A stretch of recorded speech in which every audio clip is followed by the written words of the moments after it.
I'm extremely honored to introduce our esteemed panel.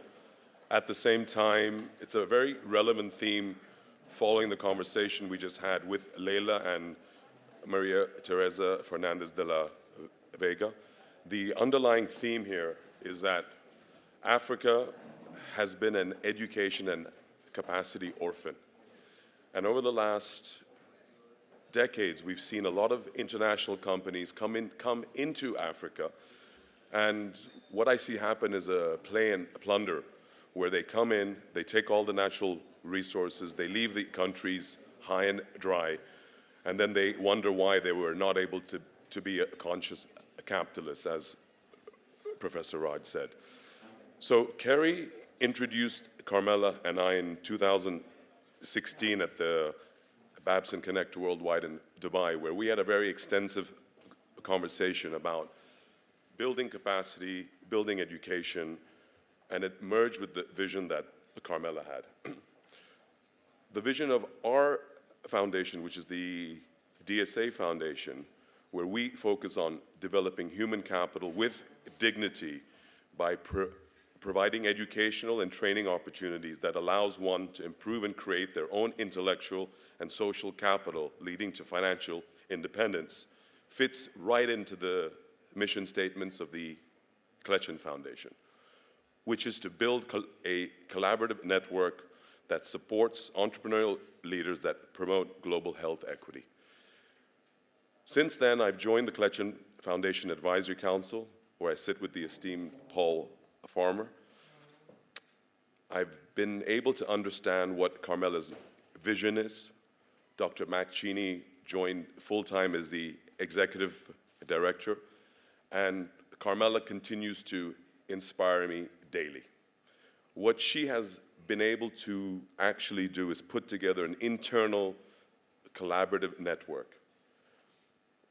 Dr. Paul Farmer, by way of introduction, does not need much of one. He's built a phenomenal dedication in life to improving health for the world's poorest people. And that's something which, it's not a one-page CSR, he lives it. And it's something that's actually very, very authentic, so thank you very, very much, Paul. Mack is someone I have a lot of respect for. In 1999, he started providing cleft lip and palate missions globally. He's now built a network, so you have another authentic leader as well. So thank you, Mack. Carmella, I call her mom. She's just got such a huge heart, and the fact that her entire life is dedicated around building capacity in healthcare globally says it all. So, Carmella, thank you very, very much. Cheryl needs no introduction. She's a rock star in her own right. So I just want to say thank you all, and I will now step off the stage. Thank you.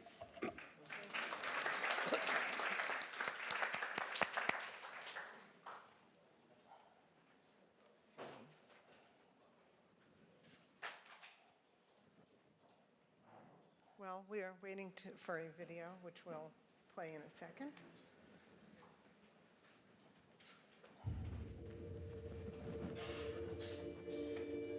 Et je ne vais pas à l'hôpital, je fais que j'aime dire que j'ai des maladies qui me défait. Et bien, celle ça a été fait pour moi, était uniquement préparer tout testament. Je l'ai pas ici de l'hôpital Kange. Le docteur Polo a dit non, je ne peux pas mourir. I went to Haiti in 1983. I hadn't even started medical school. I met the people who would become my best friends and coworkers. I had never seen such abject misery in my life. We started going house to house, and people were so sick. And I thought, how can we get this fixed? Jim and Paul were constantly going back and forth, and they would borrow things from some of the hospitals. I would put that medicine in these big suitcases. They usually thought I was a tourist. As soon as we opened the clinic doors, it was every possible disease you could imagine. Elle a besoin d'urgence tout de suite. She's dying. I think it's too late. This was life or death. Getting medicines down there was life or death. And everything was conspiring against us. The scientific community hated it. They said it's not sustainable, it's silly, this could never be replicated. We could not administer the program because we don't have the doctors. In that script, we are uneducated, of course, stupid. If you've traveled to rural Africa, you know this. People do not know what watches and clocks are. None of our patients have died. One person died a few days after starting therapy because we started too late. It took us from being outsiders right into the middle of the debate. The results were dramatic and transformative. We decided this could be something like a movement. You are accountable to who? People are dying, my brother. Rwanda is the most dramatic arc to a recovery. Threats of the deadly Ebola virus landing in the East African region. All borders are informed and screen anyone coming in Rwanda. Tout moun se moun. Si moi-même k'ap viv jodi a m'ta remè. To me, this is about hope, and it's about rejecting despair and cynicism.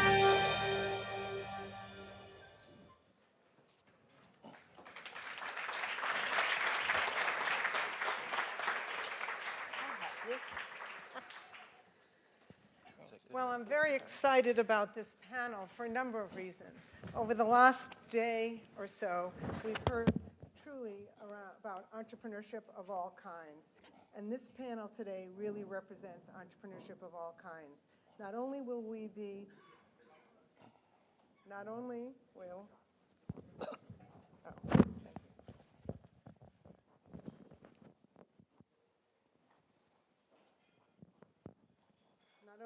be talking to Dr. Paul Farmer, who truly is an entrepreneur and a global healthcare entrepreneur, but we are also going to be talking about an entrepreneurial venture starting within Babson. Thank you, Mrs. Kletjian, for the investment that you've given to Babson around global healthcare entrepreneurship. So just to give you a little context, in 2014, Mrs. Kletjian had given a gift to Babson College to start to build the field of global healthcare entrepreneurship. There is no academic field of global healthcare entrepreneurship. And Wilgina Glover and Rebecca Obono will be leading that and have been leading that charge, because we wanted to really look at what can support global health, and entrepreneurship and entrepreneurial thinking and acting is that piece. So what I'd like to do is talk to you a little bit about the initiative, but Mrs. Kletjian, I'd love to ask you, why have you as an entrepreneurial philanthropist, and I really call you that because you're a very active philanthropist, you're really engaged in the program at Babson, and you've built an incredible collaboration of teams from endowed chairs at Mass General and Harvard and Babson. So why Babson? That seems to be an unusual suspect in who you are investing in, but why Babson and why this initiative? Well, I think the real why is what we've seen. There's a great need for not only physicians and many other people to help others. There's a need, I think, for education and recognizing entrepreneurship. Certainly Paul has been a leader in that. But the idea early on was, and I remember having a conversation with Paul, who said, I've spent 30 years of my life trying very hard to help the poor. We've done it with medicine. We've seen that here. But surgery has been my orphan child. So I thought, if I can in some way, along with Mack, and I'd worked with Mack for many years in the hospital. I was a nurse anesthetist, he was the surgeon. And he then was going on all of these trips. So through my experience and having met the right people at the right time, I just had to do something about it. At that time, I was on the board of Babson, recognized the brilliance, the entrepreneurship, everything else that comes with Babson. And I thought, what a perfect match. We really need to bring this together. Thank you very much. And so before I introduce you, Paul, Two quotes really, to me, define all your work for 35 years. And they're quotes that I really want to say because I think they really are at the heart of who you are.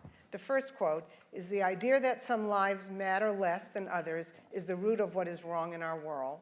And the second quote, which leads into your entrepreneurial journey, is, "For you, an area of moral clarity is when you're in front of someone who is suffering and you have the tools at your disposal to alleviate that suffering or even eradicate it, you have to act." You have always acted, and you're an incredible actor, and you have been for many years. Can you tell us a little bit about your entrepreneurial journey?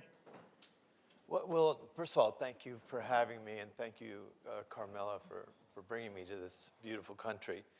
You know, the word, when you're coming at an arena like entrepreneurship or entrepreneurial behavior in one field, it's almost as if it's metaphoric in another. And, you know, entreprendre means in French to undertake. And one of the biggest problems that I've seen is that people of goodwill, actors as you call them, they undertake things, but they don't stick with them long enough to make a difference. Not in the hard areas around healthcare and education, as our distinguished Spanish jurist, philanthropist, and political figure has just said, people want education. But as we just heard in the introduction to this panel, there has been a long history of plunder. And so that uneven playing field is what makes it particularly difficult to think about basic safety nets that include healthcare and education for people living in poverty now. And, you know, there's a reason to know a little bit about the history of how these disparities were born and how they grew, even if it's just for a kind of consolation. If Layla's working in India, maybe she's glad to know that, you know, during the time of the Mughal Empire, that was 27% of the world's GDP. By the time the British left, it was 2%. And on it goes. You know, I was lucky enough to go to Haiti and learn the importance of acknowledging where this inequality comes from when I was very young. And that's really what launched my entrepreneurial journey, was being in Haiti in a squatter settlement. And I have a great gratitude to the Haitians. I'm not just saying that because Rebecca's here. And that's what started it for me. So we do spend a lot of time at the Lewis Institute talking about the UN Global Goals, and this is global goal, health and well-being for all is global goal number 3. And many believe that if we address global goal number 3, while they're all interrelated, that this could actually be an accelerator for others. Can you speak to that? You really can't, you really cannot hope to see the SDGs or any other utopian scheme, and I believe in utopian schemes, as you know. You cannot expect to see them advanced, much less met, unless there are substantial investments in healthcare and education. There's no example of that on the face of our earth. And you know, that's why looking forward, as looking backwards, there needs to be serious investments. I mentioned Rwanda, which I've called the most entrepreneurial country I've been to, and there's a young Rwandan here as well. They have put up to 20% of their public budget into healthcare. No other country in Africa has done that. That's why they've managed to come back from hell just 21, 22 years ago. And that's the kind of long-term investment that we need in the private sector too. So, and I can't imagine anyone is going to think about this version of a triple bottom line and then launch something, undertake something, and not see it important to invest over the long haul. And that's really the biggest problem with development assistance as it now exists. It's, I mean, not to disparage, because I'd certainly be in this category, it's an ADD approach to health and well-being. These short-term investments in projects, they just are not going to get us where we want to go. So that, you know, I'm thrilled that people have trapped themselves into decency by signing on to the SDGs. Yeah, got it, got it. So Mack, speaking of, you always talk a lot about sustainability, and I think partly what brings the foundation to Babson is thinking entrepreneurial thought and action might help to create a sustainable ecosystem around global healthcare entrepreneurship. You are a surgeon, so talk a little bit about sustainability and to follow on what Paul said, because it's not episodic. Right. You need to have a structure that actually creates more sustainability.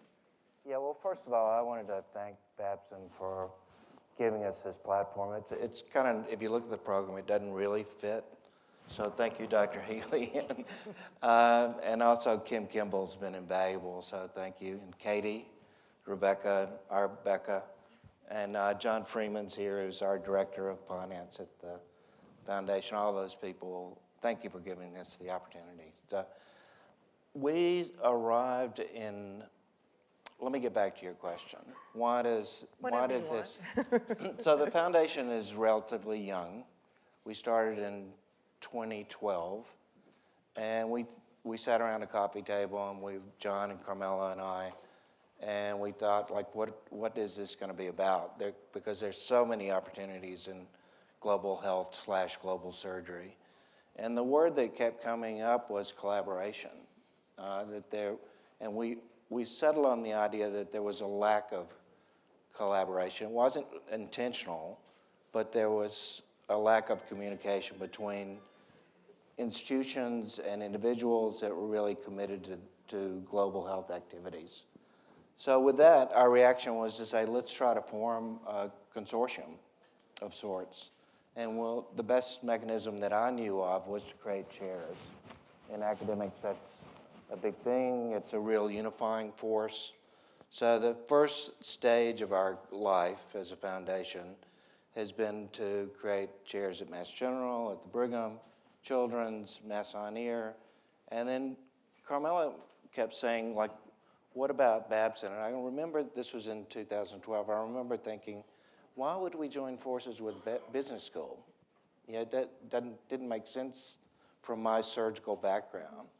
So then we started exploring, and it was very obvious within a couple of weeks of our exploration that it was absolutely the right move. There was so much untapped intellect and skill sets within Babson that just don't exist in surgery, particularly. In medicine, I think it's more developed, but in the surgical background, the people are very accustomed and almost trained to working in silos.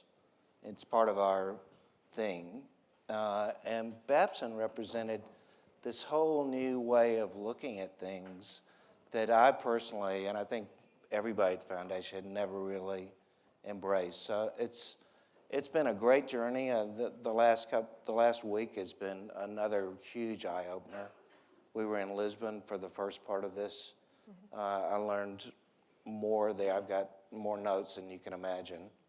And I think of all the collaborations that we've started, the Babson one is going to be the most effective, and it's going to lead to sustainability. What Paul alluded to is very true, and that is surgeons have operated, all of them trying to do good things in terms of building capacity, but they've been incredibly ineffective in places like Rwanda, Haiti, Ecuador, Peru, and on, because there was no real system that allowed us to work effectively. So hopefully that answers your question. I think that reflects what we think at the foundation. Terrific. Excellent. Paul, you've had an opportunity over the years to actually see in very resource-constrained environments a lot of entrepreneurial activity. You might not have defined it that way because people do things to be able to survive. But can you share some of those with us? Because in the audience here, a lot of people have not thought of global healthcare entrepreneurship as an endeavor to pursue. But there's so many opportunities, particularly when you think of, and when you said that surgery is the stepchild, there's so many entrepreneurial activities that need to happen to support an ecosystem in healthcare in general. Well, if I could back up, because I'm not going to assume that the audience is familiar with some of our internal medical discussion. just to make it, to tie all this together, and you mentioned the Sustainable Development Goals, and here we are talking about surgical care. But surgical care, just like you can entrap yourself into decency through an agreement, through legislation, a business contract, an MOU, right? You're not going to drop maternal mortality, which is an abomination. I mean, there are almost no maternal deaths here in Spain. We have a problem in the United States for an affluent country. But you can't do that just by focusing on access to family planning, careful birth spacing, et cetera, the low-cost ADD kind of things that, not ADD, but that aren't costly. Those will not save women who have obstructed labor. That needs blood banking. That needs surgical care, right? Mm-hmm. So I'm just giving it as an example of why that kind of engagement, long-term, committed engagement to make sure that the bottom billion, the people who Leila is working with, and the people that our Spanish colleagues are working with, that requires long-term engagement. That becomes entrepreneurial, after all, if the standard approach to addressing development, including health development, doesn't do that, right? But when you do that, when you build, like as has been done in Rwanda, when you build a system that is a safety net that everyone has access to, and by the way, universal access is part of the SDGs to medical care, and it's part of a lot of aspirational human rights agreements as well. When you have that system, there's lots of things that can happen in the way of innovation. The surgical chairs, even chairs, Mack, I'm not sure people know that we're not talking about one of these. No. Right? Right. But chairs create entire new fields, right? Somebody thought to create a field of molecular biology. Before that, in the late 19th century, it was pharmacology. On and on it goes, right? Genetics is in late 19th century development. These investments can lead to, when they're linked to building systems in places like Rwanda, Haiti, Malawi, Lesotho, et cetera, they can all allow all sorts of innovation, new diagnostics. I've seen the surgeons develop new ways of treating pressure ulcers, sores, in Rwanda, and are getting patents out of it. Now, that meets anybody's definition of innovation, right? But you have to have this long-term commitment and this basic investment and a safety net. And you're not even welcome to go do the work if you don't want to do that, right? It's hard to just pop into a slum in Calcutta or in Nairobi and feel you're welcome if you don't have that long-term commitment. So speaking of that, you have a lot, we have little time, but you have a lot to share with us and our entrepreneurs in the room around how you go into communities, resource-constrained communities, and really be effective for the long haul. Can you share, and I'm sure along the way there were many mistakes, can you share one of your smartest mistakes? Well, first of all, if I'm going to talk about 35 years, it took me a long time to be willing to say, the first 10, not so good. Mm-hmm. When I went and applied, when I interviewed at Harvard Medical School, I went from Haiti, and I just spoke to, I think it was a good idea, by the way, to speak this way, and I certainly thought I was correct about how great our work was in Haiti. It took me years to say, no, it wasn't great, because we didn't have the staff, stuff, space, and systems you need to deliver good medical care. Now, that's a mistake, and it gets made again and again, and I've seen it in all those 35 years. But if you can learn from it and learn not to try and take shortcuts. Yesterday I came from Haiti, where we finally launched a new a lab. Again, well, how are the surgeons going to know what they're dealing with if they don't have a pathology laboratory, right? And you can all kinds of tricks you can do using the internet and other innovations, right? For example, I'm sure you all know our expression, tumor is rumor, tissue is the issue, right? You can have someone at Harvard looking in a microscope at something that's a stained bit of tissue in central Haiti. We do it all the time. But you still need a lab to prepare this. You still need to respect Haitians' desires to have the kind of training and education that we take for granted. And again, that's to me learning from errors in the past. If you say you're for health and education for all, then you better start thinking about, well, how do we respect the needs of our interlocutors and the desires of our interlocutors to pursue the kind of training that you did, Cheryl, and that that Babson offers. And I think that's where, again, it's making mistakes all along the way that has led us towards not making those mistakes. Can you share a little bit with the audience about what you're doing in Rwanda in the hospital and how, through all of your experience, what you're seeing and being able to create within? Well, I'm glad you asked. I hope I'm not, what's the word, dominating? No. Not at all. That's why we brought you. Domineering? Yes. We're honored to have you here, so we wouldn't please. have to do it. Well, I do want to say, because I don't regard this as in any way a partisan comment, and certainly not a self-congratulatory story, but you saw the woman who's speaking, and you know her, and Carrie knows her, and many of you do know her. That's Dr. Agnes Binagwahu, who was the Minister of Health for Rwanda for 5 years. But I knew her back in the day, before she ever went into government. And she was in Haiti, by the way, yesterday, which was pretty cool for the dedication of that lab, her first trip to Haiti. That's great. The word that the Kletjian Foundation adopted is equity. Because if you say global health, well, what does that mean, right? Global health is certainly Spain is on the globe, Madrid's on the globe, and so's Appalachia, part of my country, with very poor service, like a lot of urban areas even, very poor access to medical services, very poor insurance system. So the issue really is global health equity. Because if we really live in a globalized society where you can outsource jobs to a slum in Calcutta, and you can do something good with it, as we heard from Leila, if you live in a global economy, as we have since your people, the Spanish, in 1492, brought the world together, right? And it's been that long. The equity issue, acknowledging people's desires to also go to university. Oh, and guess what? Beyond university, to start their own businesses, right? To not be the beneficiaries of other people's charity, but also to remember the importance of their giving charities.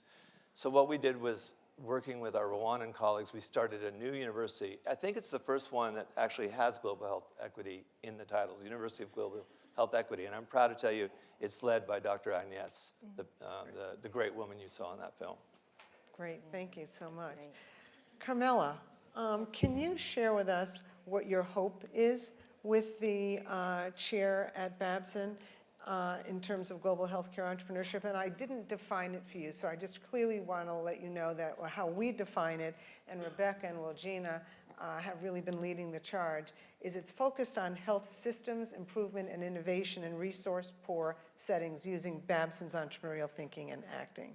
So that's what you saw in terms of the potential. Can you tell us what you'd love to see, the best outcome you could see in the next year to two? Absolutely. I think the next step for us in the foundation, and also I think Paul will share this with me, I've trapped you going back, so I have you all that time. But nonetheless, I do think that Babson can play a great role in this. I think it's a great opportunity for Babson. I also feel as though we really need to collaborate. It's not that the docs have to become businessmen, it's that we all need to share. Early on, you talked about the fact that there are hospitals, he mentioned hospitals, that were sitting in their own fiefdom in the city of Boston. Boston is a great opportunity for us as well to bring people together. And indeed, we did that. And we started, and you were there, and Paul was there, and we're bringing people together to collaborate, to cooperate, and face the fact that this is more. We've got to do more. People are so important. We invest in people, and we invest in our time. Bringing that together with a center, a new discipline, God willing, that we will have to teach others, all these young minds that we've been there, we've done it, we've made the mistakes, but this time around we're going to get ourselves well prepared. And also the opportunity in Babson, just as we've experienced this past week, to be able to meet all these people who have the same interest, share the experience, and God willing, we have that center right there. And by the way, thank you all for being here, and also you, my dear. Thank you for helping. And I would just like to pick up on one thing, because I think that it is, to your point, it is not about teaching people in the medical or global health care arena business or entrepreneurial skills. I actually think that what you and your team and everyone that you work with and Mack can teach Babson is a whole sense of what's really needed and really desired in any entrepreneurial or social entrepreneurial endeavor is empathy and patience and courage. And so there's a lot of more the spirit part of what we can learn from you who actually have been doing it and been on the ground, and you as well, Mack. And I really want to thank you, Carmella, because you're, as I said, you're an entrepreneurial philanthropist. You're hands-on, and you have a vision. And very few philanthropists give chairs that actually have an intention that those chairs communicate across disciplines, and it truly is interdisciplinary. So I thank you. And Mack, would you like to end it with any comment around your vision? Yeah, just a personal note. There were times in the last 30 years where I've woken up and said, why am I doing this? This is, there's no hope to make a change. And it's really been Babson that's made me much more optimistic. I mean, I hear things like Mr. Hilfinger yesterday talking about his business, and then, oh, by the way, we're developing clothes for handicapped people. I mean, that just was like a light bulb went off. Layla's comments, I think I can quote you accurately, but it was to integrate purpose with business. Hopefully that's accurate. But that's what I'm seeing this week, is that there's reason for optimism because of this potential strong collaboration. And it's not making surgeons into businessmen. That's not going to really work. But it's with all due respect. With all due respect, but it's collaborating. It's this joining of skill sets that it represents the future. And I'm waking up very optimistic now, so thank you. Well, entrepreneurship is optimism, so thank you all for being here. Thank you very much.